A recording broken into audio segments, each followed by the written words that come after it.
your mind, lost in.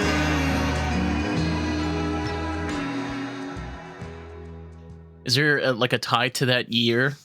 No, I just feel like the 2020s, like, they just didn't go well. Like, You I mean they said? understand we're not that far, but I kind of look at it as we're like 100 years ago, the 1920s was awesome. You know, like yeah, there's a lot of problems, but like the Roaring 20s was, dude, you could drive like a freaking like Dusseldorf, you know, or Duesenberg, sorry, or like have like a mansion like the Great Gatsby, you know, and then like the 2020s, like now is just COVID, woke people, like insane, like crime and war, and it's sad, but it's it's also come on, depressing, yeah. it's depressing. I want like Roaring 20s. Come on, so something. I guess I shouldn't say I'm totally waiting to the 2030s because I'm turning 28 this year. So when I turn 30, that's going to be like, I'm excited about turning 30. That's going to be a big year, but I don't trust this decade as a general rule. I don't think anybody does, to be I don't honest. think It's kind of you haven't been paying attention if you're trusting the 2020s. no, and I think it's like the first time in a long while that we finally have some clarity. You know, for the longest time we've been in this bubble of like, oh, trust the experts, you know, oh, you know, trust what they say, you know, and you know, don't have any don't have any fear, you know, because we know what we're doing. That didn't really go as planned. You know, it kind of went completely the opposite direction. You're like, you told us this, but this is completely not true. You know, I So, have to tell you, last year's the 2022-2023 school year, I taught Animal Farm. And like, okay. I Oh, hadn't okay. thought in my head because it had been so long since I read it. I hadn't thought about like how 2020 would completely alter your perception. But the kids were like, dude, they are right. We should not be trusting people who tell us it is just because it is. Like, do you remember 2020? And I was like, okay, yeah, fair point. Totally Yeah. fair. Well, you bring up a great point. Like, I've read Animal Farm, and that book came out right after World War II. And that book, like, yes, it's about animals, but you can clearly see a pattern of where even when they get their own freedom, Mm-hmm. you know, it's like, yeah, we're free from the people. Even with them themselves, like with the animals, there becomes a hierarchy. It's To kind of like, yeah, It's crazy. it's like Animal Farm and oh my gosh, now I can't think of the name of it. Lord of the Flies. Animal Farm and Lord of the Flies are like same results, opposite problem. Yeah. I didn't think about it that way, but yeah, you're right. It goes to, honestly, what it shows me is the repetitiveness of history. It's where instead of learning from our mistakes, we continue doing the same patterns over and over again. And you know, you want to call me a conspiracy theorist, go right ahead, but it's true. I mean, we live in a time right now, which is the best time to be living, period. But there's so many limitations that's Mm-hmm. put in front of you as a podcaster, as an artist, as a creative thinker, an entrepreneur. Like, the world is not your friend right now. If it ever was. Correct. Yeah, if it ever was. I feel like there was a time where it was, you know, if you fit the specific demographic, the world was maybe your friend, and the rest of us were like, that's okay. We'll just be living here, doing our best. And now it's nobody's friend. You're absolutely right. It's just we're all trying to survive. We're all trying to For make it what? out. Yeah, for what is the question. Well, I'm an atheist, so I'm like, some people are like, you know, we'll get through and then we'll go to this really awesome place, and I'm like, I don't really know what I'm doing this for some days. But then I think being a teacher is really helpful for that because I'm like, maybe I can at least make it better for somebody else. But Well, the thing is, you know, I'm agnostic, but I like to believe in an idea of we are in the universe. And in the universe, whether we want to call it or not, is a giant computer that has managed to take single-celled organisms and construct them and put them in different ways to create different forms of life. But you can get all philosophical and say, then what is the purpose of life? Or, my simple understanding is I barely understand what 1+1 is, yet let alone what the universe is really about. I can observe it. You know what I mean? Like the same way I can observe government and observe, like, for example, problems of conflict between people, even in classrooms and education. Can I personally and openly speak up about those things and generally understand? I think no one can. Yeah, I think no one can fully understand the full picture, but we can have control of what's in front of us. absolutely. Yeah, that's what I feel like. I boil it down to the purpose of life is to live. Because that's all I can control. Exactly. Yeah, that is the only thing you can control. The only thing you control is yourself and your point and self of living. But yeah, I mean, it's interesting because like you said that you're a a podcaster. Yes. How long have you been doing podcasting? A couple months, maybe a few months. It goes so Okay, quickly. I think I started in it does. August. How's your experience so far? I have really enjoyed it. My podcast is not popular at all, except for it's a true crime podcast and it focuses on my cousin's murder. So it's like the people who, like people in my family or who were her friends, obviously were like quick to flock to it, but it hasn't had a lot of traction outside of that.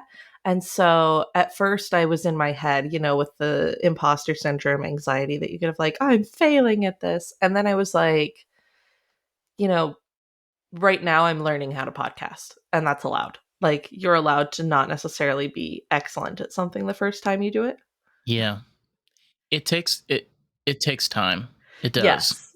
And I think I'm finding now I'm having a lot more comfort with what I'm doing because I'm like, know the tools that I'm using. And at some point, I'm going to look at other tools, try some other stuff. But right now, I'm in a good little comfort groove. We've taken our winter hiatus. And then we're going to come back. But I think part of what makes it difficult for me too is the fact that, like, I'm not just sitting down at a mic to talk. I'm also like looking at crime scene photos of my cousin's dead body. And that's, not necessarily the easiest thing in the world.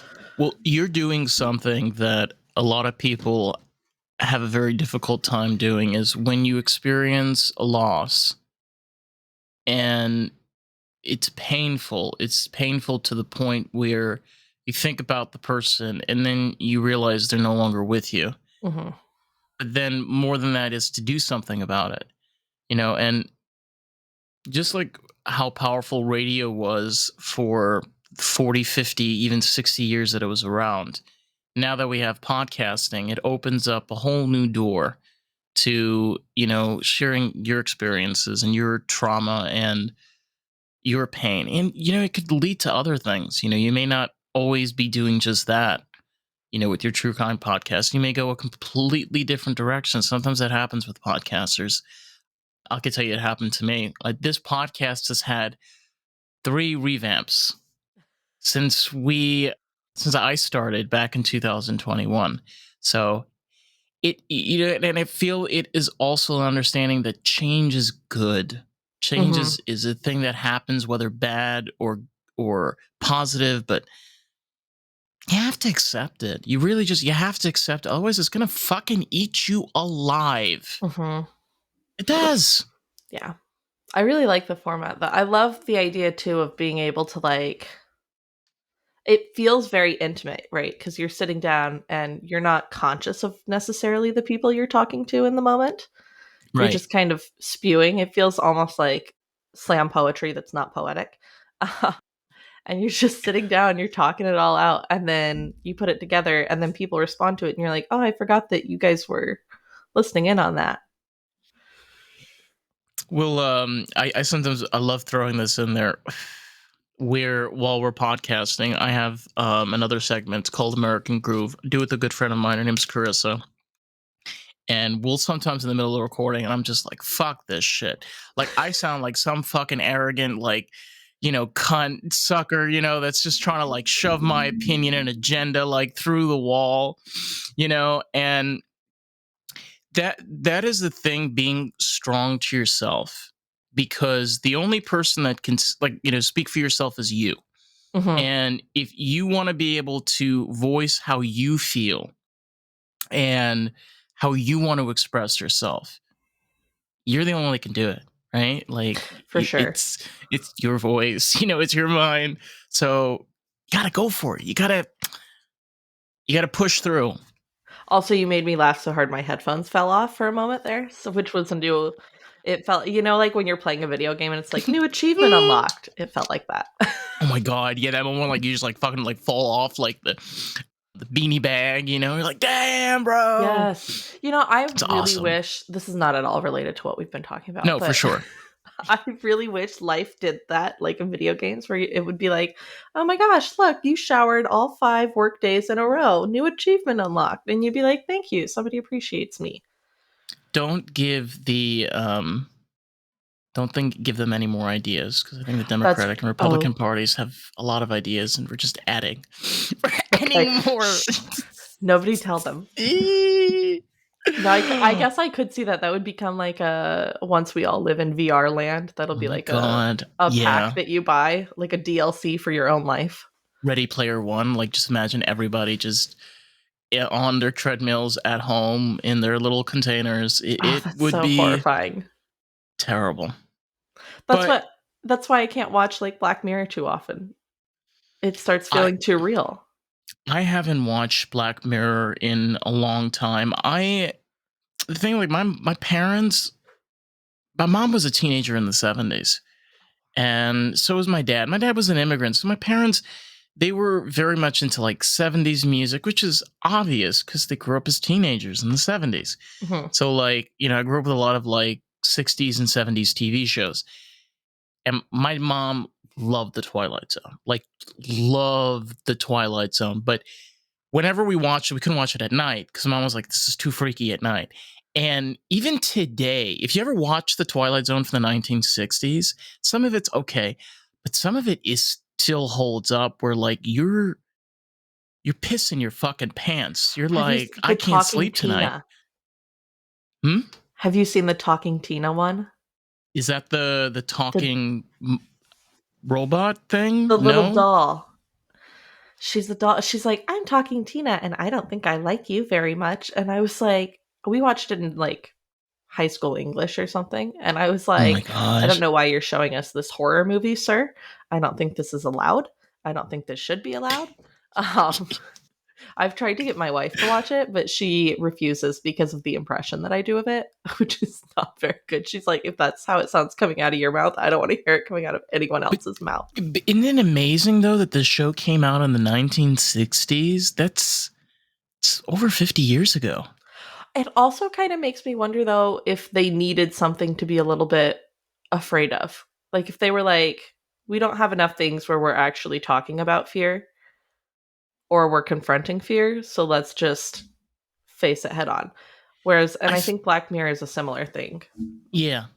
I think you bring up a really, really great point, because one key element, especially now with those types of TV shows versus then, was at that period was the beginning of new types of healing and medicinal treatments, such as psychedelics, cannabis, and among other things. Oh, hell yeah. Fuck yeah. So TV shows, entertainment industries, like, think about it. Like, listen to the music, the movies, like the underground movies and the stuff that was going on in the 1960s. You can see the openness of, like, what would the world look like in 60 years if we did that? Or what the world would look like if this would happen. And that's kind of happening now, too. It's where Mhm. people are like, wow, a lot of fucked up shit is happening right now. Like, what if we can, just give you, this is completely a random, one of the first real comedy movies that we've gotten in a very long time was due to Bert Kreischer. So Bert Kreischer, which is a famous comic, he made a comedy movie, which dirty, filthy, sexist, xenophobic, racist, Hello. The best. It's the best. It's the best. See, I can't even watch comedies because I don't know. I this may have been I grew up, chronically severely depressed for my adolescence, so I think something inside me broke and I just can't enjoy a comedy. It's really Are you sad. serious? Yeah, I'm serious. So I had what was called treatment resistant depression, which is like, Okay. the best kind actually is the Okay. depression that doesn't get a treatment. And I Yeah, failed for sure. yeah, exactly. I failed Yeah. 15 different antidepressants. Nice. Yeah, so actually during that period I was terrified of any sort of drug too because I was like I don't know what it's going to do to my brain and my brain's clearly already super fucked up and depressed. I don't want to make it worse. And my dad happened to be a drug and alcohol counselor at the time for the military. So Mm-hmm. I would send him stuff I was like I have a friend who has ecstasy and I want to try it. What do you think? And he was like, "Well, actually ecstasy will empty out all of the serotonin in your brain. As you know, you have an issue with serotonin." And I was like, "Okay, this is no longer fun." Um but so yeah, but I don't enjoy but I really enjoy drama and things that involve emotional pain, which is like why do I do it to myself? But it feels relatable, I What guess. about horror comedy? Well, so the thing is I get scared really easily. Like I've been banned from watching horror movies with multiple people Oh my god. by said people. I scared my dog once during a horror movie. Like I was so scared that my dog got really anxious and Oh, but Jesus. yeah. So Dear yeah, I don't Lord. do horror. Oh, Black okay. Mirror All is as right. scary as I get. Oh my god.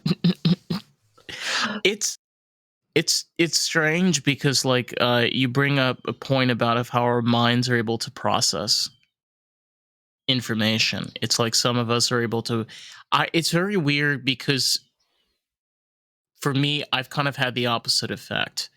It's where I'm the type of person and I've been in situations like this before in danger where I just stand there. Hmm. Hey. Okay, you're gonna shoot? Okay, go ahead. I'm waiting. Hi. Yeah, it's super Just protective. my I go completely numb. Just complete because I can freak out, but it's internally freaking out. It's Hmm. what you're seeing is just like an out. And it's so hard to relate. But when you actually get into that situation, you're like, oh fuck, this is how I actually deal with this. It makes you think. It does. For me.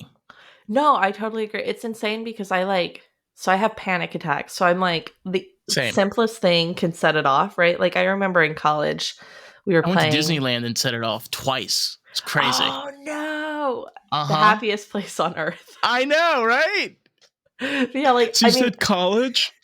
yeah, we were playing Cards Against Humanity because it was the height of Cards Against Humanity time when I went Okay. to Yeah. college. Just like for context, I don't feel like it aged very well. Like nobody's going around in 2023 being like, yo, let's get Cards Against Humanity party going. But you did in like 2014. So we're playing Cards Against Humanity. We're a little bit loud. Someone knocks on the door to ask us to be quiet. Being the chronically anxious person that I am, not knowing whose room I'm in, dive under their bed to hide and do not come out until three separate people tell me it's safe.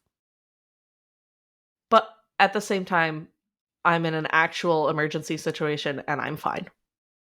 So not only was it two people, but we needed three. Yeah. So if we know anything about actually this is funny. In Jewish law, we have what's called a bezdin, which is Jewish court. Hmm. And according to Jewish court, you need at least three judges for Huh. it to be kosher. Mm-hmm. My mind was just trying to be a little bit Jewish there. Look Yeah. at that. That's You're wild. hiding some gefilte fish or arugula somewhere that I don't know about. It's funny. I grew up Southern Baptist too. So, I'm, I don't know if you know anything about Southern Baptist, but it's No, I do essentially. actually, because they were the people that were always the most fascinated with Jews. And I just remember because I lived in Israel for a few years and I run into like Southern Baptist, what do you call it? It's with a P. Par. What do they do? Like the preachers?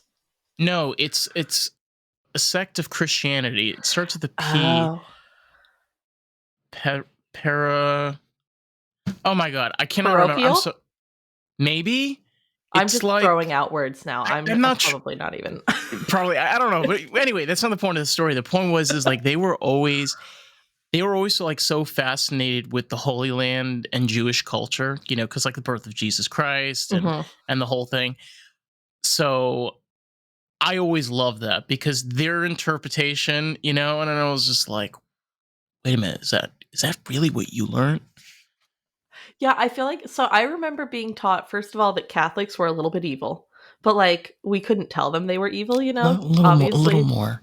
a little bit It's just a evil. little more. Which to be fair, the Catholic Church has not done itself any favors in getting rid of that. But and we were taught Jews were like, they just were a little bit misguided because they were following along with us as if we were leading, right, and not the Jews. Right, But they were right. following along, and then suddenly they missed a good chunk of what happened.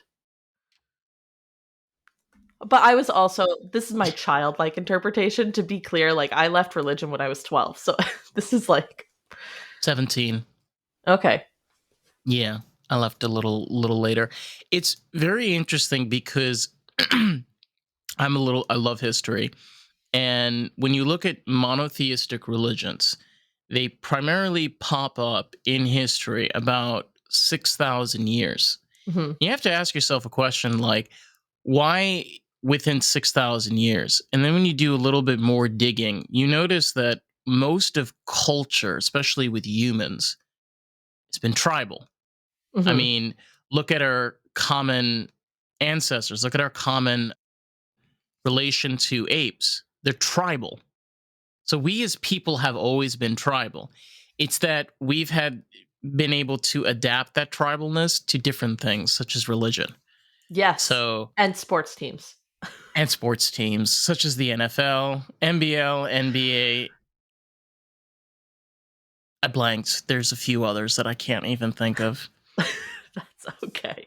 Well, it's very yeah, it's like we need somebody to not necessarily always hate, although it does get there, but we just need somebody to be against. Against, Like somebody to just be not right. Like this is our group and we're right and we know everything and we have the high ground on football, morality, whatever it is, right? Like we're the best at this. And these people, it's not that they're bad, it's just that they're not right. Although yeah, sometimes it gets that they're bad, like yeah. Sometimes they start murdering people, which we justify, because yeah, yeah, mass yeah. genocide is not really a problem, right? No, not if you have a It's good reason, no, exactly, obviously. right. Yeah. It's not like a yes or no question that you ask ahead of a college, simple yes or no question, and you get a bewildering. Well, if you're in a different predicament, No, it's I'm if I you cite your sources, you need 3 different sources that are peer reviewed. Cite them APA format and you can justify your mass genocide. That's the secret.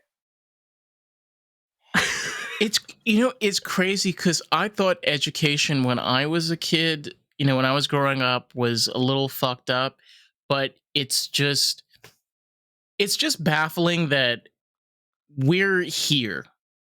Like we're at this point where a yes or no question has turned into this bewilderment of, well, under, like you explained it a lot better than I did, but it just, hello, we're talking right here. How difficult is it to answer a yes and no question? I'm asking you, how difficult? See, I feel like I need to answer it with a yes or no, but it's not a yes or no question. So now I just feel like a deer in the headlights. But no, it shouldn't be very difficult at all. I mean, but on the other side, as a teacher, I can tell you, very difficult, apparently. But I think to be fair, we teach children and adolescents not to trust themselves and their own ideas. And then we throw them into very specific areas where we go, now's where we want to hear your idea. And they don't know how to do it because they've been told, don't think for yourself, don't think for yourself. Then you say, no, I want to know what you think, not what Chat GPT thinks. And they're like, but nobody ever has. I don't get it. Like, I've had students who are so afraid of not having the perfect response that they plagiarize. And not like, I mean, there's lazy plagiarism, right? There's, I don't want to do this work, I'm going to plagiarize it. But I had a student who was always willing to share in class, but like plagiarized her poem. She plagiarized her poem. And I was like, I don't care what the internet thinks is a good poem. I care what's going on in your brain. That's the only important part Right. here. But Yeah. you want to know I the really had, fucked thing about education, too. yeah. Oh, spill the beans, honey. Come on, girl. Spill them. Spill So, them. legally, so when school districts sign contracts with curriculum people, the people who design, right, the lessons and whatever, because, back in the day before I was teaching, teachers were genuinely responsible for the curriculum. They'd kind of figure out what they needed to teach, they'd pull supplemental sources, they'd do their own thing. Now Mm-hmm. we outsource that to big companies like Pearson, who Pearson and I have always had a bone to pick because I tried to start a union at a school that they ran, so they don't like me. But anyways, so these big You're in their bone corporations, pile. yeah, I know. They're like, oh, that Kiah Penfield. No, I don't know. I'm on somebody's list, but yeah. So when the school district signs a contract, they sign that they will specifically teach that curriculum for a certain number of days, or a certain amount of time per class period or per student per day for however many days in each class. So, like, I was teaching sixth grade math, and the student's highest level kid was like middle of fourth grade level math in terms of their ability based on the tests from the same people that sell us the curriculum. But you are not allowed to teach them at the level they're at because that would break the contract. You have to teach them at the level they can't actually reach.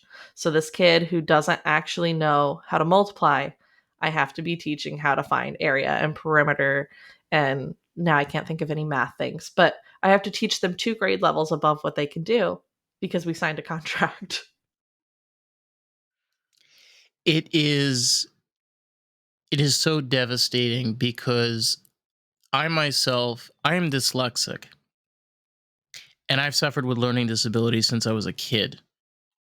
And I suffered so horribly in school. I had so little of teachers that not only gave a damn, but gave me something valuable that I can still use as a 24-year-old adult.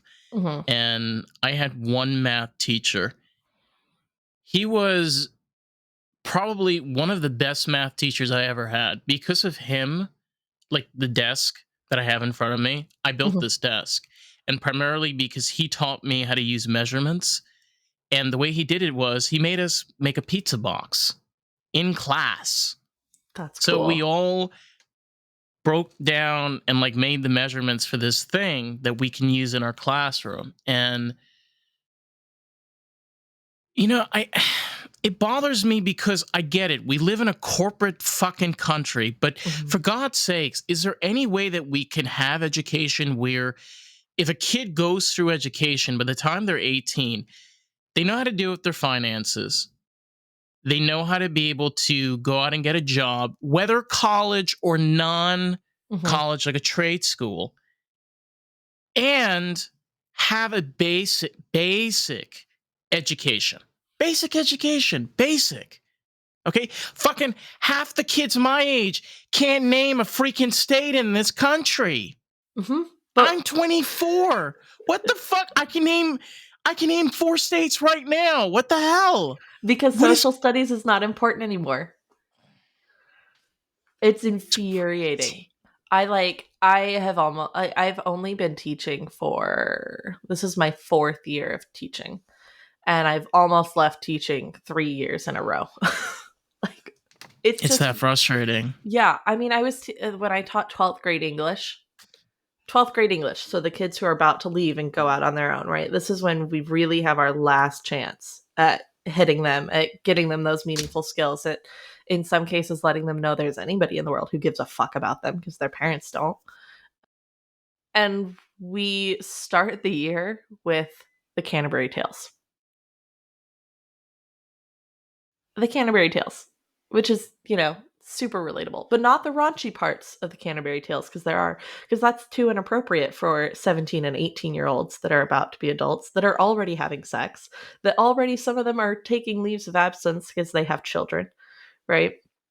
And then we teach Shakespeare. The only thing I taught in 12th grade English that was remotely beneficial to the Oh students, God, I'm gonna other hit than my head against the wall right I now. Go know. on.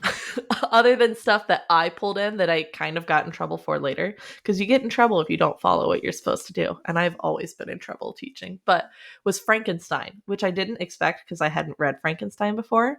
But Frankenstein is like apparently the first young adult novel, and they all super related because you have this creature who nobody cares about, nobody bothers to educate him, nobody shows him love, and then they're like, why did he go around killing people? Like, so they relate to This that a is lot. this is inner frustration.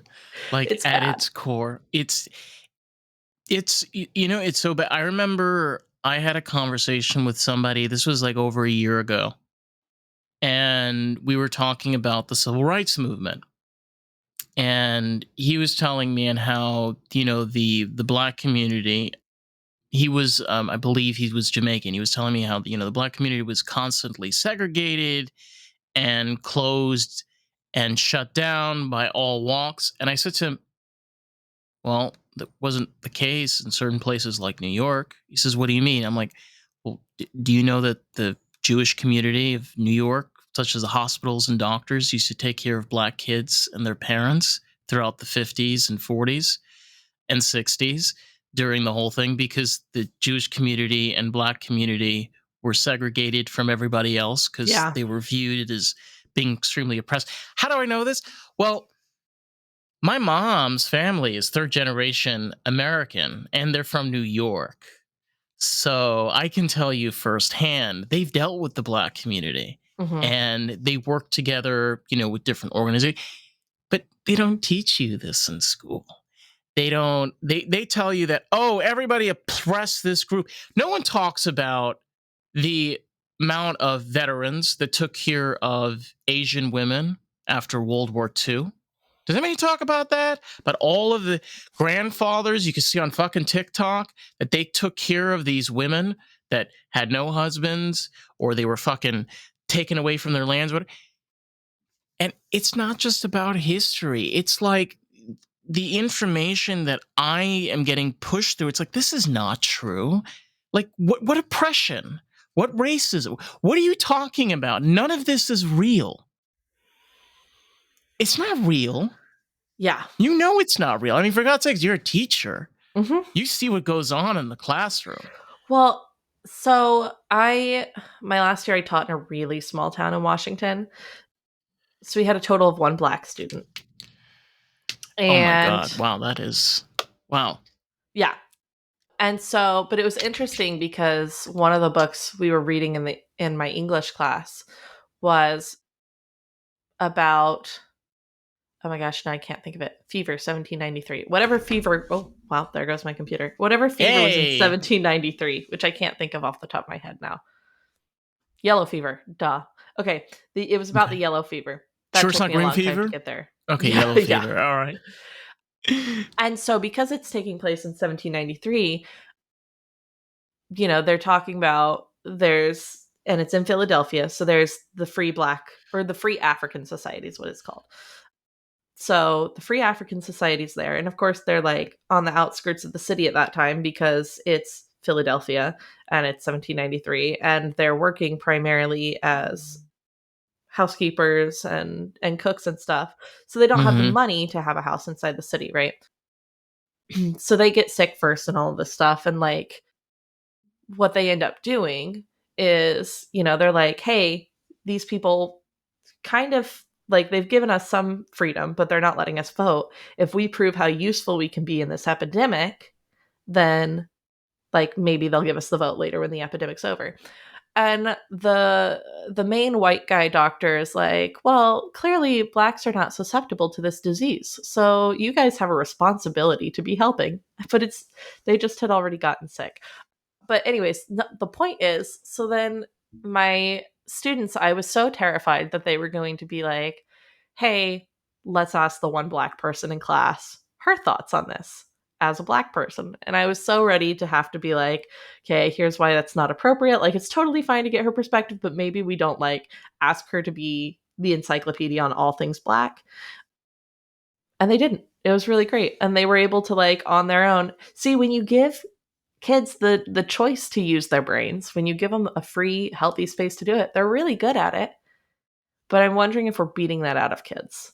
Well, it's allowing different perspectives in a healthy way, Mm-hmm. allowing their minds and their thoughts. Because, see, segregation is the opposite of open mind thought process. Because if you think about it, it needs to be separated because it's better, right? Because Mm-hmm. they know each other, they know what they need. See, with the wording "they," Yeah. and Us versus them. there's no individuality in it, whereas where you can say, like, how would you feel as yourself, in being on that predicament or that side. And do you understand, with just that thought and thinking process, there would be, Ukrainian war. Mm-hmm. There would be no chaos, and a lot of issues and problems that we have would just go away. They just poof. They would just go away. It's just you have people sitting there, different perspectives, talking them out and hearing both sides. So, okay, so what you're making me think about right now is ironically the US military. So Yes, sir. quick, Yes, sir. Yes, I was sir. like, quick note, I'm not saying the US military is the answer to all of our problems. That is not my Hey, point. they kind of are, but yeah. Well, not the answer to our problems in terms of fixing them, but maybe No, the answer no, to our no. problems in terms of causing them. I grew up a Navy brat. Sometimes. Yeah. My wife's a Oh. Navy vet. Yeah. So very different culture, right? But one of the things that everyone that I've talked to who has left the military talks about is like, particularly my dad, he's like, people were all like, this is bad, whatever. When you're standing next to a guy or you're on a ship with a guy in the middle of the ocean and you're having to deal with pirates, you don't care what religion they are, what color they are. You're like, please don't let these pirates kill me, type of thing. But so I feel like I got a really unique experience in that because my dad was like the person who taught me not to not say the Pledge of Allegiance, but I was like, it seems kind of weird that we say a Pledge of Allegiance every day. And he was like, yeah, it does seem kind of weird, doesn't it? Like, what about it seems weird? And had a whole conversation with me about it. And so then I was in middle school and that happened. So then when I went to high school and I had a substitute teacher, whoever, who was like, you're being disrespectful to the military by not standing, I was like, I didn't say you bitch, but I was like, you bitch. Like, my father, Internally. yeah, my father, military, is the one who taught me this. And like, it, I think it's interesting because I think the perception of not everyone in the military, because there's a lot of dude bros in the military. Do you know what I mean when I say like a dude bro? Yeah, there you go. Oh yeah. Oh yeah, man. Let's go, Yeah, bro. yeah, yeah. Yeah. And All the dude right. bros are so toxic, but also like the military culture is very They're toxic. so So fun. They're so fun. yeah. But like I feel like when you get down to like when the military becomes people who are forced to sit together and actually talk and listen, there's a really positive thing there. But then like institutionally they take all the good stuff out. But that's another example I feel like of us versus them because we have people who are like, no, I'm doing it to support veterans or I'm doing it to support the military as like a conversation stopper of you aren't allowed to do this because. And that makes me real pissed. You bring up a good point, though, because our military is a little different than other militaries, as we're, besides like there being the US military, there's also a whole veteran community. Hmm. And there's, like, in a way, the military is kind of like family, because in a way, like, this is our homeland. Hmm. We're here to like protect our home. And of course, like, other armies are like that too. But there's just this mentality of just military community that exists here in this country that, to be honest, there's a lot of shit that goes up on the upper end, but what happens to a lot of these veterans is really fucking sad. It's It's really yeah. heartbreaking. Like, and some of these people, they have kids that'll go to like elementary school and their dad is fucked up, and their mom is fucked up. I mean, come on. She's had to deal with her husband with 2 tours, and raising 3 kids on her own. And is anybody going to take care of them? Is anybody going to. It's So just. It's I'm nuts. I'm working on a song right now that's called "Thank You for Your Service." It's real far along. It's got a whole stanza, but it's about I feel like that's kind of the easy answer, right? Is you thank someone for their service. Don't, first of all, like, don't. Like, first of all, it's super triggering for certain people, but also, like, I feel like it absolves this guilt that people have. They're like, all these people are suffering. I know, I'll say thank you. Now I feel better. But it's not addressing any of the problems that are happening. So my wife has PTSD from her time in the service. We actually went to, I'm going to plug their name real quick, Operation Mend, which is part of the Wounded Warrior Care Network. And they do a 2-week intensive therapy program for veterans and for their MDMA. caregivers. No.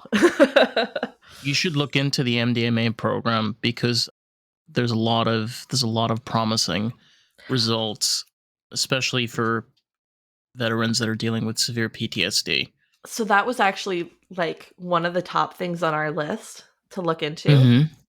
But after doing this program, basically it was like DBT therapy Okay. and a lot of Yeah. like being in an environment where they forced you to set those routines and they forced you to examine your thought patterns. So it wasn't like once a week therapy where you could get out of it. It was like she was doing therapy 8 hours a day, basically every day for 2 weeks. If And she did the MDMA. she did not do MDMA while she was No, no, there. no. But I'm saying if it was the MDMA, it would be more controlled Oh, environment. yes. Mm-hmm. Yeah. I I wouldn't just be like taking MDMA like in your living room. No, no, no, no, no, no. Of course not. But you're correct. Like it would be more of an intensive programming because Mhm. obviously, because you're dealing with like this compound and they have to like figure out the dosages and like what they're dealing with. Yeah. Yeah. But her therapist thinks her PTSD may actually be in remission right now. And I have to tell you, as somebody who grew up as a military kid, as somebody who took care of my wife for a really long time with her PTSD, not super even realizing I was doing it, you're right, like it's so fucking isolating and there's not a lot being done. So like having this program be like, we want to treat you as the caregiver too and help you learn to be your own person instead of just the person who takes care of this veteran was like fucking phenomenal. But it's also worth, I think, noting that I don't know, maybe this is me getting on my soapbox, but like the same people who are thanking our veterans for their service are the same people who are fighting against legislation for military sexual trauma survivors. They're the people who are staring at my wife when she's in line for early boarding on an airplane because she doesn't look disabled. They're the same people who are just really creating horrendous environments for our veterans, but they're like, oh, thank you for your service. And now they feel better. And it just drives me bonkers. It's I feel it's not only understanding, it's also the appreciation. It's one of the saddest things that we have even now, that this war on drugs that took place nearly almost 40 years ago has affected us to the point where when you're dealing with people that you're putting them in these harmful environments, these environments that trigger things in the mind and they set patterns, and then you bring them back to the real world and you're like, all right, Yeah. enjoy, Good luck. adios, sayonara, goodbye, ta-ta. And you're like, well, what about treatment? What about physical therapy? What about, for example, for some soldiers, because of the training and the rigorous amount of hours, and Tai Chi or Jiu-Jitsu They or actually did Tai Chi in our program, in our Operation Men really? program. Yeah. Yeah, yeah. So there you go. So different things to kind of get yourself not only back in focus, but back to the normal world. Because Mhm. hell, baby, it's a little more cray cray out here than it is actually on War and Battlegrounds. Yeah, at least there the roles are defined. Although I will also say, like, Yes. I think what a lot of people miss too is for our women in the military, just going to work every day is like being at war. Yeah, women, I will say this, as men are cool too, but women in the military, honey, whoosh, badass. Some of these gals, bad motherfuckers. Like, basically, if you ever try to rob this lady, you're Don't. not gonna, yeah, you're not gonna go home clean. No. Yeah, No. my wife's a former military cop, so Yeah, you're not going home clean. Yeah, that's not gonna be a scene anybody wants to see at 6 o'clock in the morning. no, she used her voice on me one time, like her military cop voice, just to show me what it sounded like, and I was like, "Thank you, never do that again." I'm scared. Oh Bye. my god. That's how I feel like when my cat has that purr, the demonic purr. And Yes. yeah, you know what I'm talking about. Yeah, You know so which yes, my cat, Oh my I've god. never had cats before, so technically my cat is like the cat that my wife brought into our marriage. It's my step cat. Step cat. So I have serious questions about Love that. cats that like I don't trust my wife's answer because I think she's invested in me accepting this cat. Like it's not that I don't accept the cat, but it's that sometimes our cat acts like she's an animatronic. Do other cats do this? She literally moves her head like slowly and jerkily like Salem the cat from Sabrina the Teenage Witch. That's what she does. It's scary. Well, Twixie, she has this weird thing with her ears where they twitch. And when she twitches, I'm going to mimic it. And it looks very weird. It's kind of like. So, yeah. So all They do cats are part robot. some. Well, I don't know about all cats, but I can tell you mine kind of has a little bit in her. Yeah. Okay. What kind of cat is she? Is she a calico by chance? Yes, she is a calico. Maybe it's just calicos. Maybe it's calicos. Nala's She's a a calico calico. tuxedo, so she has a white underbelly. Oh. Yeah, I Mm-hmm. I actually I started this campaign which I call Make Nala Scared Again Oh my because god. because I'm a horrible human being, but because Trolls. Trolls. she The started trolls. eating human food like from our plates and stuff in front of us. She's not even scared of it. So I'm like, Wait, you wait, should her have name is Nala, like yeah. from Yeah, from like Lion King. oh my god. I didn't Is she name the her, remember? She's my okay, step is cat. it the correct color though? Or no? Oh, no, no. She's mostly white. She's got some brown and black splotches. And she has a Marilyn Monroe beauty mark, but apparently her mom had a Hitler mustache from her coloring. So I'm sensing an Ava Braun in their genome. so yeah, and maybe this is why this is part of why I think she needs to be scared of eating food, right? She who knows what she could do if she had full confidence. But no, she's terrified of my guitar right now. So if she looks like she's Mine getting close to the food, too. I just start playing my guitar. Yes, she's like the second I play guitar, I hear in the background, roll, roll, roll, roll, and it's just like it's like a Chewbacca, but like at a very lower tone. Oh So my how do you god, know that it's she's scared and not trying to sing along? so when Twixie's excited, her wow wow is like wow wow wow Oh. wow wow wow, and she'll just do it over and over and you're like, oh my god. And it's the one that irritates you the most is the one that you know she's the most excited. So that's how I know. That's fair. Ours likes to also she likes to get involved in any arguments that we have. She takes sides in marriage arguments, Oh god. which I You got to didn't. be careful because remember which side of the bed she's going on. Yeah, It's just a right? matter a matter of the roulette. It's a matter of the Well, she barrel. never sleeps on my side. She's never slept near me. She always and in fact, I tried to kick her off the bed when we first got together because she took up so much space that I was falling off the bed. I was like, "Listen, I understand like she's your cat and you love her. But I'm not getting kicked out of my own bed by a 14-pound cat that doesn't need half of the bed to herself. Mine's 16, but wow. She she goes in between my legs and then Mm-hmm. she goes under my arm. Oh.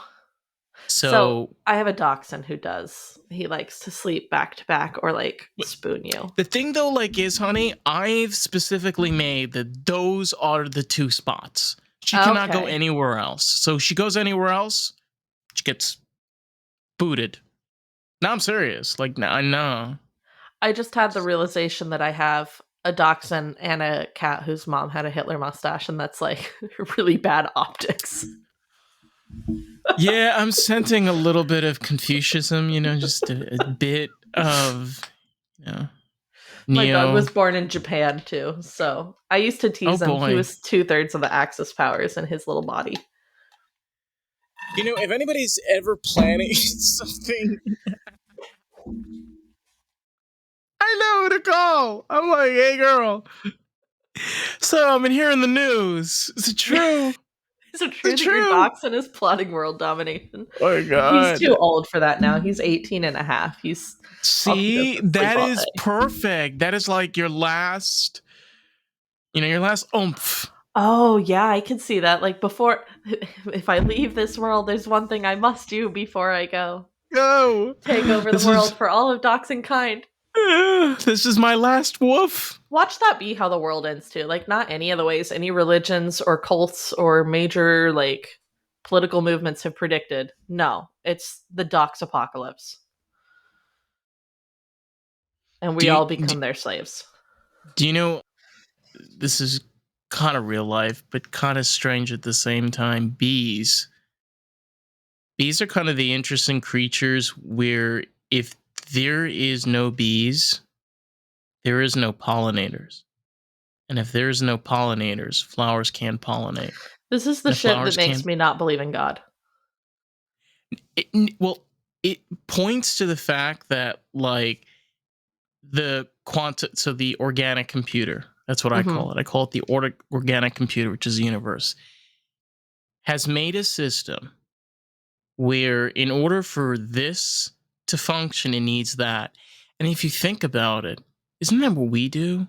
Is if you take that and you take this, and if you have this do this function and it do that function, then you get this.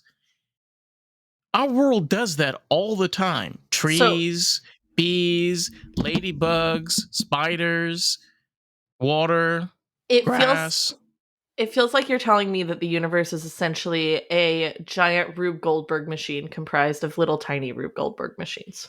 It's In basically me. the answer. The answer to are we in the matrix is yes and no.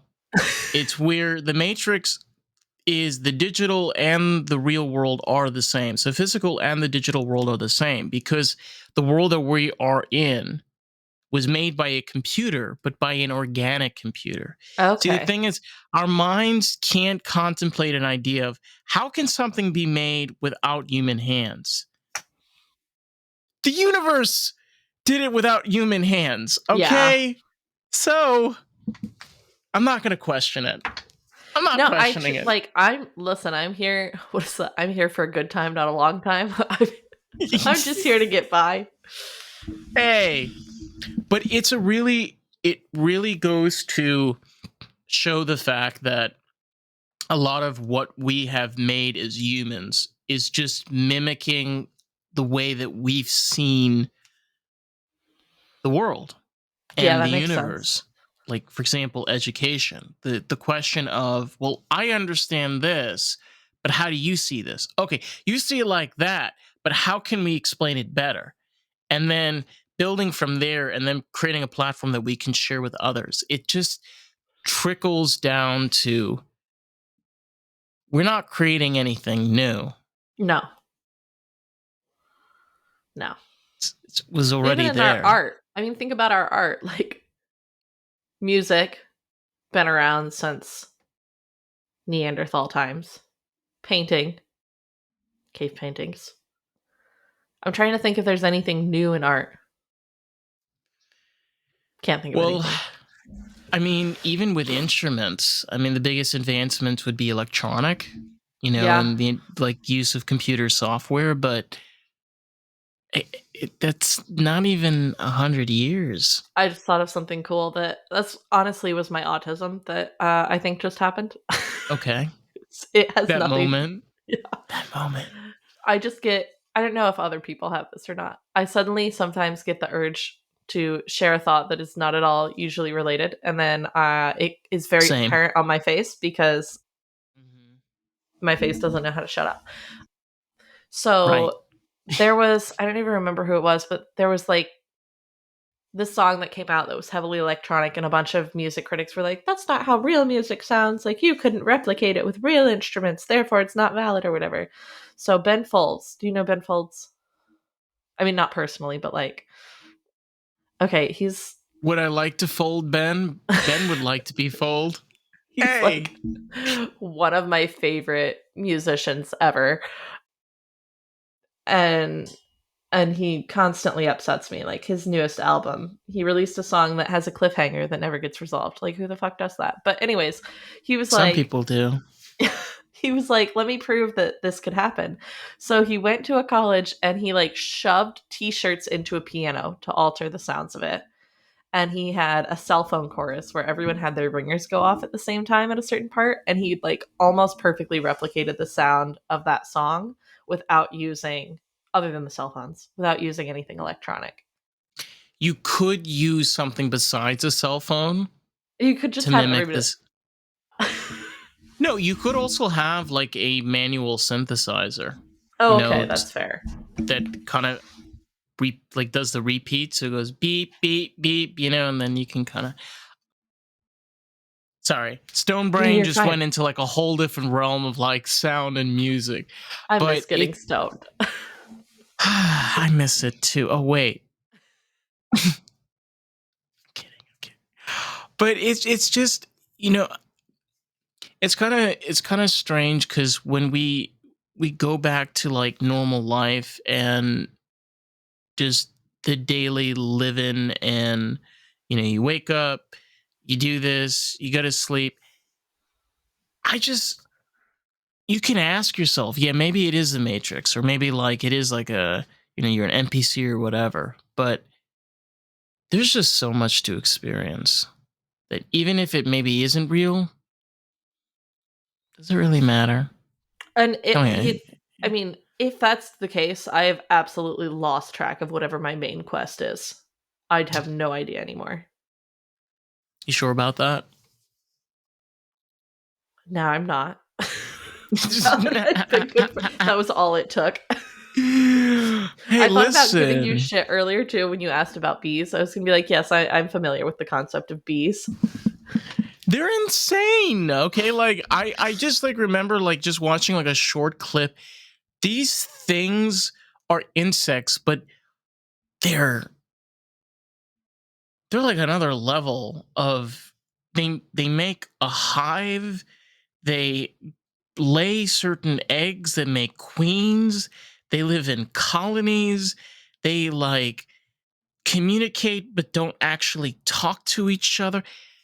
They're just, oh my god, they're There's just there's actually a program for veterans with PTSD where they get you a bee house and they teach you how to beekeep. And the thought is that like being so invested in like taking care of the bees and like how little attention they give anything other than their little jobs. I say little jobs, like they're not carrying the weight of the universe. I'm sorry, bees. That was very minimalizing of me, and I didn't take into account all of the labor you do. But that it'll help with the PTSD. We almost did that, but then our town ordinances, we would have had to like you have to have the bees in a specific spot, however many yards from anyone else's property. it's actually interesting because I was watching a clip of a beekeeper and she said that bees can sense fear. Really? So, yes. So, I've haven't been stung in about 7 or 8 years. I've been around bees. I've had a bee like right here. And I like showed somebody, I'm like, "Look." And I was completely calm. The bee just laid down and it was like, and it just flew away. Okay, that makes me wonder because I'm terrified of bees because I've never been stung. I don't believe in knocking on wood, but I'm going to do it anyways. You just have to be very calm around them. And if you're, yeah, I think having anxiety and panic attacks helps with this because I remember one time a bee like it landed on my face and I was like, fuck, I'm going to be stung. And I was like, don't move, don't think, don't whatever. And I think I went into like a mildly dissociative state. And the next thing I remember, the bee was like crawling on my lips. And I didn't move for however long it took for the bee to fly off because I was so scared of being stung. But I was very that fearful. are you trying to tell me that you were the inspiration for the cover of Silence of the Lambs? Is that what you're telling me? I love that movie. Oh my god, I'm not allowed to talk about that movie in my marriage because my wife It's an is terrified amazing. of Hannibal Lecter. Well, I love Jodie Foster. Oh, she's incredible. I've watched so many of her films, and she's a type of she's a type of actor that I love because she's so adaptable, Mm-hmm. and then like you get Silence of the Lambs and she plays this really serious character, and yeah, and the one that played Hannibal Lecter was just Oh, he's incredible. He's so. incredible. I've been trying to get my wife to watch Westworld with me, but she literally can't because all she sees, despite how much he's aged, all she sees is Hannibal Lecter. And I'm like, it's not. I mean, he is kind of. Well, I won't say that. You know what Maybe I would that's a tell you? spoiler for people who haven't watched it. But There's an episode of Westworld which kind of doesn't really tie into anything. It's based on a Native American tribe. okay, And the entire episode is where you watch, the animatronics. Of course, they're not real people, but this or are they? this base Native American tribe interacting as natives in their culture, and Uh-huh. that's just the entire episode. You just get a glimpse as to it's Hollywood, so keep that in mind. But it's Right. probably one of the closest depictions of what you can get of what Native Americans actually are in a TV series. Huh. I'll have to But check that out. yeah, I don't remember the name of the episode. I'm pretty sure it was season 3 or season 2. I think it was season 3. No, I think it was season 2. I don't remember. It's either one of those. Season 3. You know what? That I'm pretty sure I've only watched season 1, so that makes sense why I haven't seen it. But that that show, honestly, it was great for like 1 or 2 seasons. That's what I've But heard. yeah, and then it just I mean, to be fair though, like that's the problem I think with like you have a great concept, you do a great job with it, hopefully. But then they want to like keep milking it, and at a certain point it's like, no, no, no. The part that was really good about it just ended, like cut it off here. yeah, once they started getting into the real world, I'm like, I'm not interested. I want to go back to Westworld. Yeah. I mean, that could be I'm also thinking though like that would be a good way to conceptualize our existence. But then who's animatronic and who's not? Yeah, it would be very hard to depict. But the thing, okay, so the thing about Westworld was it was based on, obviously the movie Westworld that came out in the 70s. I And actually didn't know that, and I've never seen the movie, and now I have to oh watch my the god, movie. nay, you have to. It was based on that particular movie, and at the time, it was one of the very first movies that used computer. So Oh. computer animations and animatronic. And it was very, very basic for its time. Sorry. No, you're fine. I'm It's 8 exhausted a.m. too. here. Where are you at, actually? What I'm state? in Washington. Washington. Hmm. Okay. Do you want to know? This is completely random, but do you want to know a fun fact about Washington? Yeah, but then I'll tell you one back. Okay, sure. Fun fact: the name "Lost in the Groove" is not original to this podcast alone. Actually, there is a record store in Washington Sick. That is called Lost in the Groove. Oh, that's cool. I like that a lot. And I completely forgot what I talked about before that, so my apologies. That's okay. Okay, my fact back for you about Washington backstory for my fact is, in order to become a teacher, you have to take tests proving that you know a certain amount of information on a certain topic so that you can teach it, right?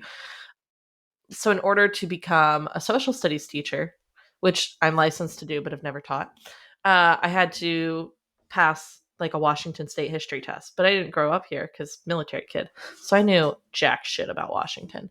So I'm studying for this test, learning all this stuff that I've never known, and that, quite frankly, the general Washingtonian doesn't know either. But I Is that what they're finally, called? yeah, it's bad. Washingtonian? I've heard some people use like Seattleite instead, because most of us identify ourselves by Seattle, because otherwise, so everybody's like, Seattleite. yeah, Oh well, my people are god. like, are you from Oh Washington? god. Like, if you say Washington, everyone assumes Washington, D.C., and then they get really excited, and you have to be like, no, sorry. So this is my favorite fact, because now I can explain why that happened. Because everywhere I go internationally, everywhere I go, people are just chasing me down to ask me this. That's not true. But every time I've gotten into a conversation about Washington internationally, they're like, why would they have done that? Why would they have named the state and their capital the same name? And what happened was, when Washington became a state, they were going to name it Columbia.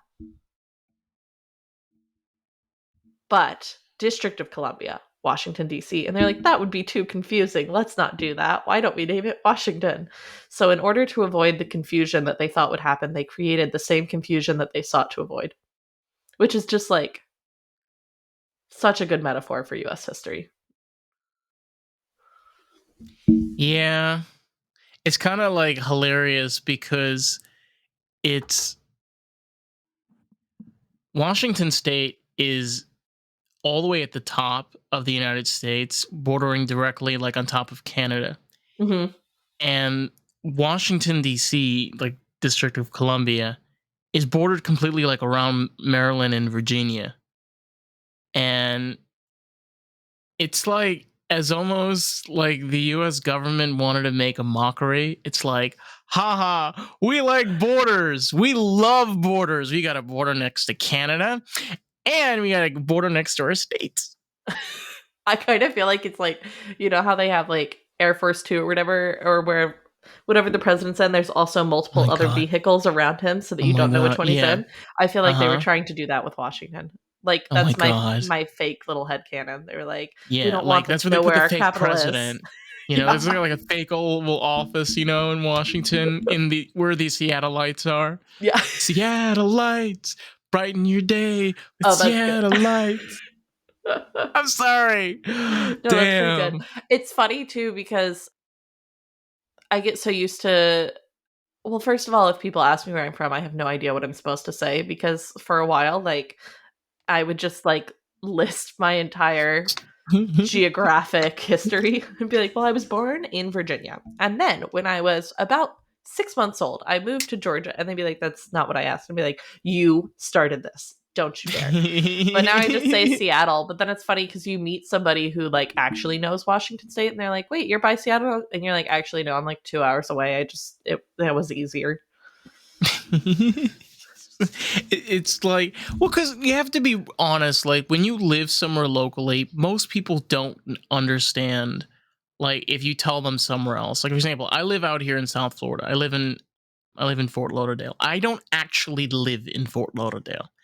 I live outside. I live like 20 minutes away. But if I told somebody where I actually live, they're like, where is that in Florida? I'm like, I'm not I don't even know doing my that. own area. I used No. to live near Pensacola. So I lived in Milton. And so that Is was that delicious? That's in Florida. It's in north Oh. it's on the Panhandle. Oh. It's Oh.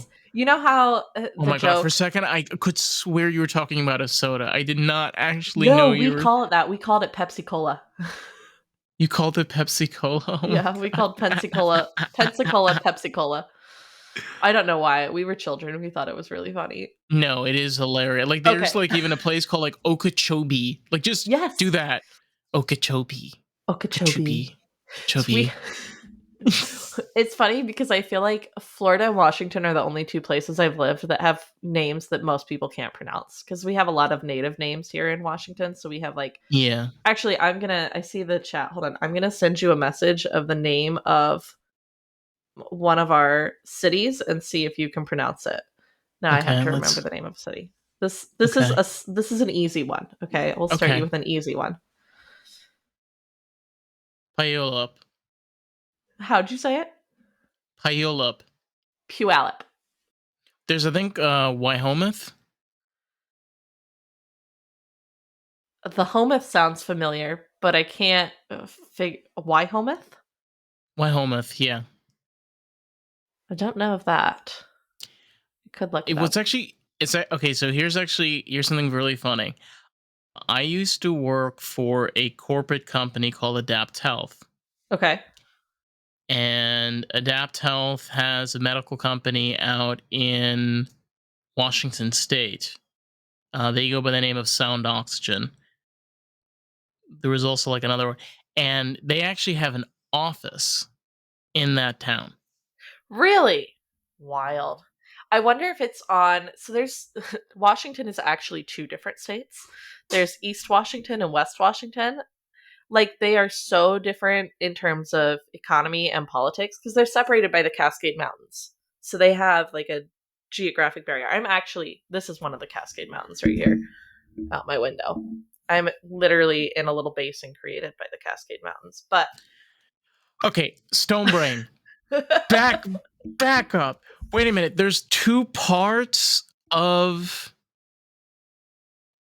yeah, no, completely different. So like Eastern, like back in the 2020s when people were like we're gonna split off or whatever, there was this joke that we were gonna take Oregon and just our half of Washington, which is Western Washington, and we were gonna create a new country called Cascadia, but nobody wanted Eastern Washington, so we were just gonna leave it there because Eastern Washington is very more conservative, more like farmy type of area, and also really hot for some reason.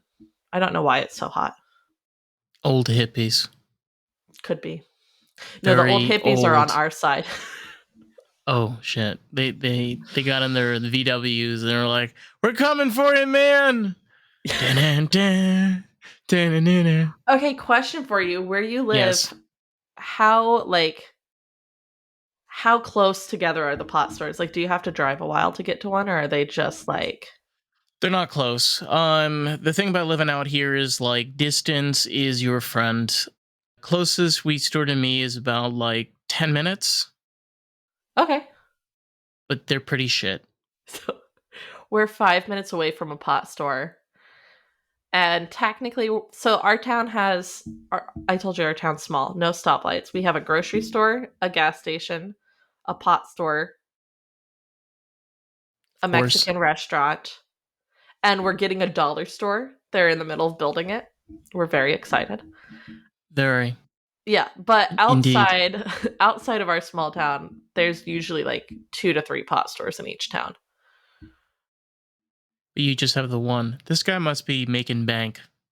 Yeah, it's on our local reservation. So it's the Soxswaddle tribe. I hope I said that right. Oh, honey, you smoking the weed from the native tea. Oh shit. It's That really stuff cheap. is that I will tell you this right now. Native American weed is, I don't know what the hell they may either piss on it or fucking do an Indian rain dance or I'm just talking out of my ass, but it's bananas. I've Well, it's never the same weed that's sold everywhere in our state though because it has to go through the cannabis board. I know. I know. Sorry to ruin your dreams, yeah. but it is cheaper because it's on reservation land. So, but yeah, Yeah. normally you just and all of our interstate signs are like the best pot, turn right. So we have like if you've ever heard a joke about there being too many coffee stands in Washington or in the Seattle area, also pot. Coffee and pot. That's all that we have. And It's a confusing name. It's just it's really straight. So actually, I don't know if this is true, but somebody was telling me this when I was reading this. We have out here, it's called the Seminole Nation. Oh, yes. Osceola. Mm-hmm. And they pulled a really dirty trick. So when they got their land here in Florida, they promised the U.S. government that they wouldn't build, any buildings like of like gain or assets, like casinos or anything like that. Uh-huh. Now they have the Hard Rock Seminole Casino. So how do they do this? They're geniuses. Hard Rock is a corporate business, and by Florida government, a corporate business can put up land, put their name on there. So technically, the landowner is not technically responsible. So they put in just for a hotel. Then they added the casino on after construction and built it on. And these motherfucking natives, they're making bank. They're making bank here in Florida, and good for them. I was like, when I heard that, I was like, that is genius. So I'm rooting for Yeah. the natives in Washington. Fight Oh, back. yeah. Yes. Well, Come they're on. also right now, it's really cool. They're starting their language, which is Lashute Seed. They're, I don't want to say bringing it back, but like considering that like European settlers basically tried to beat it out of them, bringing it back feels kind of fair. So it's being taught in some of our schools, which is really cool that the Yeah, kids get to learn their native language. that's really cool, and that's kind of really special. I mean, kind of the thing where the Cherokee and Navajo nations years ago, they were like, yeah, we got to do something, and Hmm. fortunately, we don't have a lot of native languages that have been, written and being able to translate. But hopefully, like with this, you can add more and like keep it Yeah. alive, long enough. It's kind of see. I don't like talking about it because it's really It's just depressing. sad. Yeah. Because the truth is, you're dealing with people that are some of the poorest in the country. Hmm.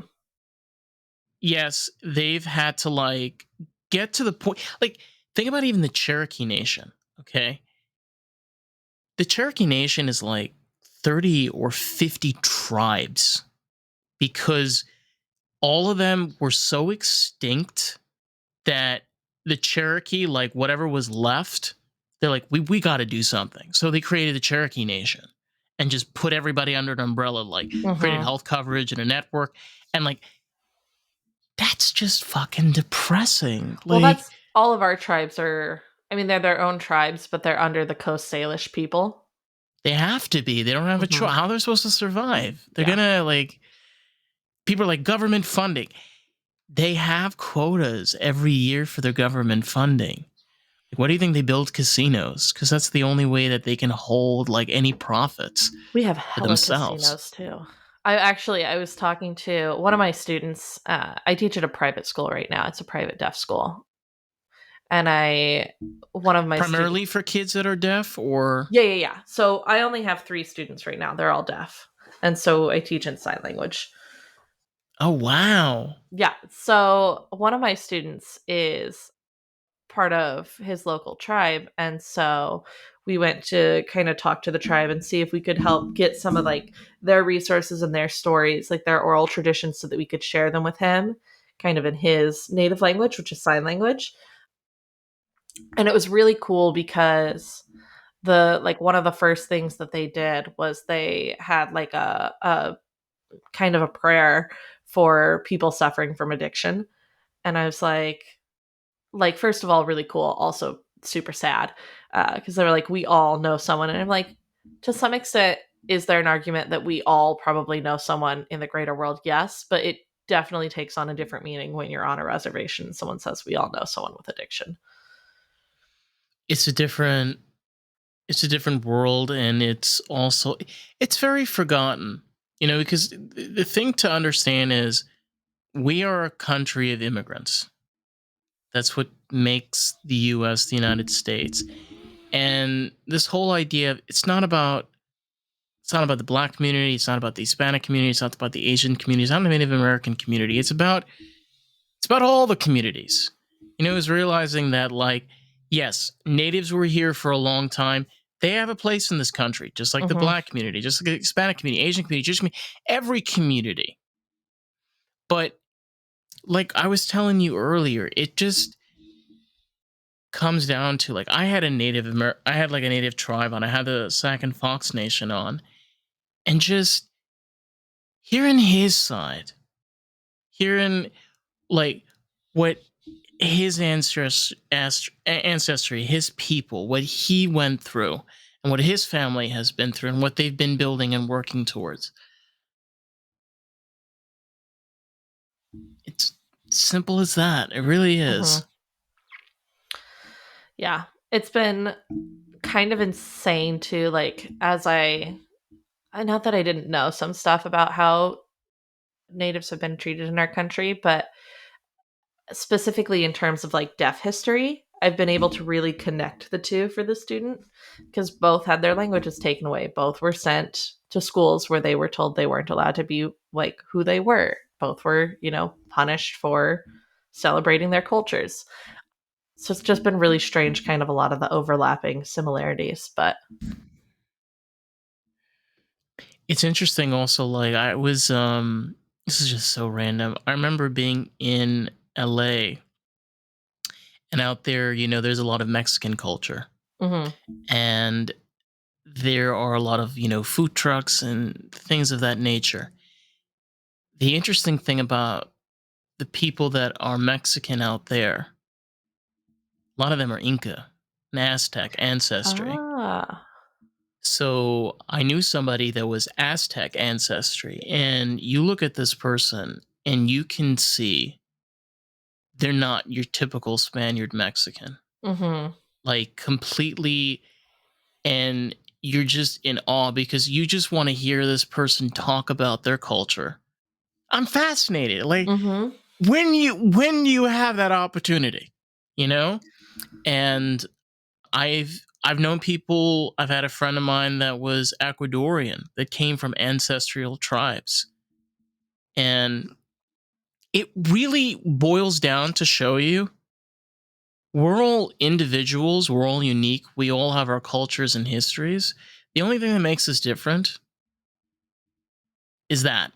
Mhm. That's it. It, and it's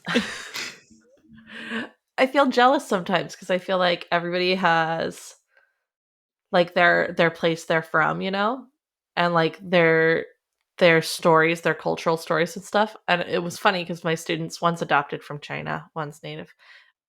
One convinced the other two he's from Russia, but he's not. They know that now. But so they're asking me, they're like, I'm native and she's from China and he's from Russia. And I was like, what? No, he's not. And then we got over that. And he was like, where are you from? And I was like, I don't know. The DNA test said this. And they were like, wait, why do you need a DNA test? It's like, I'm just boring. I don't know anything about my family history. Oh my Except that my god. family tree does one of these at one point. I do know that. But I did a DNA test, and I found out that I was I think Central Italian. oh, nice. I don't know And what I that was sound was. That was a really terrifying sound. Oh. it's no, it's oh nice. It's a real Italiano. And it was really interesting because it, like, kind of opened up to, like, figuring out, like, who I was as a person, like, through my Mhm. history. But again, this idea of conflict between differences of people, it's not real. Yeah, So if you it's boil invented. it down to is, look, you're a teacher, everybody, whether who you are as a person, if you want to be a teacher, you're going to be a teacher. Whether who you want to you could be a podcaster, no matter who. Like, this idea of, like, oh, because of this that happened, that now we need to fight back. No, you don't. It's You really work easy to towards a better see. future. Okay? It's really easy to see it happen. I mean, in the classroom, you take kids, you tell them you're blue team, you're green team, you're red team, you're yellow team. All of a sudden, they hate green team. red and yellow team have created an alliance against blue and green, like Yeah. that Like fast, blue because and we green is gonna just, kick yellow and red's butt. yeah, and it's like they didn't even like each other before, but it's just that like need to separate into us and them. It's fascinating. Almost conflict of interest. Yeah. I don't know. I just drives me nuts sometimes. No, that's fair. I think it's interesting though, like it's like all things kind of with the brain, right? Like they're there, like panic attacks. Panic attacks are there just to bring us full circle. Panic attacks are Yeah. there as a function to protect us. And like there's a totally biological evolutionary reason for them to be there. They're not super helpful when I'm diving under someone's bed about Cards Against Humanity, right? No. But if a saber-toothed tiger was chasing me and the panic attack was like dive under this thing and hide, might be helpful. In the case of a saber-toothed tiger, Yeah, I'm not winning. no. Like that is a predator that we are very thankful is gone because I don't think most humans would have a chance. That's Look fair. at those teeth. No, Okay, that's they were fair. like that big. Bro. Like being alive 30,000 years ago, don't wish that upon you. No. One of my students was explaining to me how to avoid a bear, like how to survive if a bear chased you. And Oh they god. they gave me this whole reasoning and I went, that's not what I would do. And they were like, but that's what they say. And I was like, what I would do is I would push down the other person and then run away. And they were like, I think like there's supposed to be like for each bear supposed to be like a different like tactic. I think like I'm probably gonna like butcher the crap of this. I think for like black bears, you're not supposed to move. And then I like for think that's grizzly right. bears, you're supposed to like mark your territory and like growl back. I think for grizzly bears, you just give up and accept the inevitable. You have to. I mean, it's a fucking grizzly bear. And You there's one where you're know, supposed to run in a serpentine fashion, but I don't remember which bear there that was that is. movie with Leonardo DiCaprio, I think Reverent or Yes, I something. haven't watched it yet because I'm not watching I'm it, so but scared. yeah, terrifying. But like, that is what happens when you get face to face with a grizzly bear. Okay, it's not pretty. They actually are thinking about introducing grizzly bears right just a little bit north of my town so that they could potentially come down into our town in order to help Why? like help the population regrow or something. People are pissed. They're like, "Yeah, we're not going to do that." They're like, "It What do would you take mean? 10 years for them to come into town."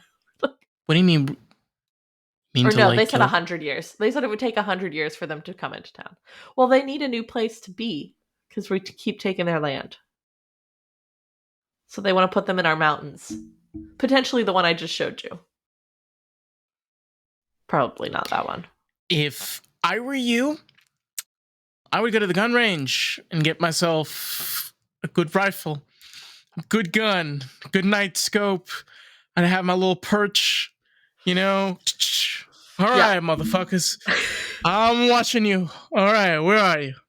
You just do Because like tons of movie quotes to the grizzly bears. oh my god, no, You like lucky punk. seriously, like a grizzly bear is one of those type of bears. It's either you or them. Like there's no I don't even think it's there's no that win choice. in no, there's no win in that situation. Like they either die or you die. Like there's no Yeah, happy ending. I really think if it's a grizzly bear versus me, the options are it's either the grizzly bear or it's the grizzly bear. Because it's not me. I'm not making it out alive. Rifle?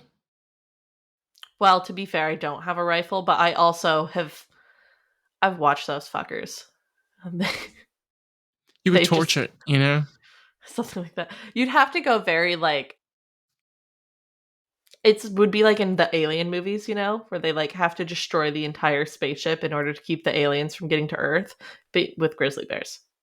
It'd be like really cool if you had the alien spaceship just like hover over, you know, just like grab the grizzly bear. Like Yeah, why are the they always abducting humans? Don't they no, care now about it's our just other species? no No, now they're abducting grizzly bears. I don't know, for studies. No, they should, because why have they been sleeping on all the other species for so long? It's been humans, humans, humans. Why weren't they taking the bears before? I'm one of those people, like, I have a very interesting theory about aliens. My theory is that they have primarily come to this planet just for resources, just to check like what kind of like resources, like what is this planet made of. Like, imagine Star Trek, but these like beings, they're just observing this planet and then they leave, or sometimes they crash here. I was gonna say, I hope they're not gonna be Christopher Columbus aliens. Probably not, because if you think about We it, don't have much to give. if you think about like in the future, if you have an observation spacecraft, for some, possibly they want to stay under the radar, because again, like if you're a scientist or you're trying to like observe an area, you don't want to disturb your environment. You want to be able to like keep it clean, not. I mean, if they build a spacecraft, I think they understand safety precautions and yeah. So one would hope. correct. So they may understand that like interacting certain ways with our planet may open up to certain things or whatever. Like, I'm sorry, this is going extremely geeky and scientific, but like that would explain why they don't really interact with humans, or we see them very often, because they don't want to be noticed. They're trying to be cautious. That's fair. I also have like this weird thought now of like, how many species would it be easy for them to kind of abduct? What if they're making like a zoo? But if you think about like, wow, sorry, Cows? my brain's going so far. Yeah, they have abducted cows, huh? But think of like if they abducted like a bumblebee, it's not like we'd notice that. They'd like release No. a tiny little drone craft spaceship and pick it up, and we would be none the wiser. Right, and they could build autonomous crafts that can travel Yeah. through the galaxies. Yeah, and like just I love sci-fi, and I love like the understanding of like, no, we don't know everything. But knowing and learning that there are other possibilities is always cool. So speaking of Jodie Foster, have you watched Contact? It's a Jodie Foster alien movie. I have not watched Contact in a long time. I need to rewatch it. It's like one of those like movies that is on my rewatch list. It's a good movie. It Yeah, I is a watch good it once movie. every few years. Just to get like the shit out, Mm-hmm. Mm-hmm. Yeah, just to like remember it. Mm-hmm. Too. It's better than a laxative, or like a tabloid, something. It like just it helps. Like, okay, wait, I gotta go. Hold on, I want to make it. I'm not joking. Sometimes that's sometimes what I need. No relate. No. Sorry to leave you hanging. That's all right. I'm left hanging all the time. It's all right. Story of my life. Question for you. Mhm. Where can these wonderful people find you on all of your socials and platformies? Yeah, I just say so platformies. yeah. If they are interested in the true crime podcast, that's called Stand Our Ground. And if you just internet search it, it should show up. It's available Spotify, Amazon, wherever you get your podcasts. I don't know. It just goes out there. All that jazz. Yeah. Anyone who's interested in song stuff, songs have not been released yet, but the Instagram is Kiah Penfield Song. KIAHPENFIELD songs. I'm not going to spell songs. Hopefully you know how to spell songs. Hopefully. You're expecting a lot from some people. Especially as a teacher. Mm-hmm. Yeah. And if you're interested in my teaching, don't be. I don't know. Like, I don't know why you are. Great promotion. But anybody can email me at kiahpenfield@gmail.com if they have any reason. I don't know. I feel like I'm quite boring most of the time. But if you don't find me boring and you'd like to talk to me, that's where you can email me. Hey. I love it. Well, hey, at least we managed to talk for a good hour and a half. We had fun, Yes. chits and giggles, and we learned a just lot had about giggles. Washington. Yes. I don't know about you. Oh my God, yeah, tons. Oh God. And if you want to check out more of this wonderful podcast, you can find us on Facebook, TikTok, Instagram, and YouTube at Lost in the Groove Pod. So with that, catch you on the next one. All right. Bye, everybody.